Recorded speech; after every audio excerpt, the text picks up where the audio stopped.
सांगाल महाडमध्ये जो प्रकार झालेला आहे, ज्या पद्धतीने वातावरण तापलेलं आहे, शिंदे शिवसेना आणि कार्यकर्त्यांमध्ये राष्ट्रवादीचा संघर्ष पाहायला मिळाला, काय आपली प्रतिक्रिया आहे?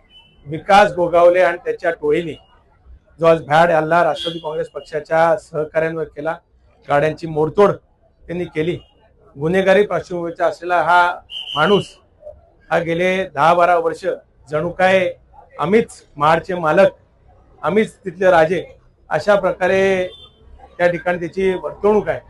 आणि त्याचाच भाग म्हणून ज्यावेळेस त्यांना लक्षात आलं की महाडची जनता ही त्यांना या निवडणुकीच्या माध्यमातून टोक दाखवणार आहे, हे ज्यांना जेव्हा लक्षात आलं, मग ते मूळ रूपावर ते त्या दिवशी म्हटले कुठेतरी ही बाजू बघितली, आमची ही बाजू बघितली नाही.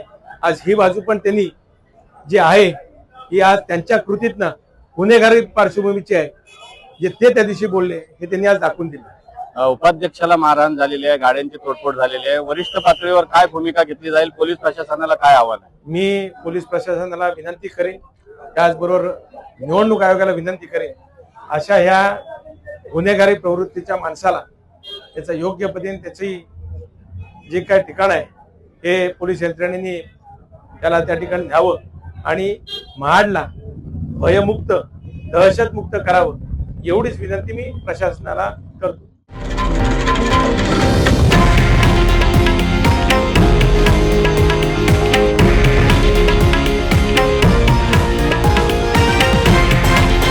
हे आहे देशातील नंबर 1 न्यूज नेटवर्क आणि आपण पाहत आहात TV9 मराठी, एकमेव.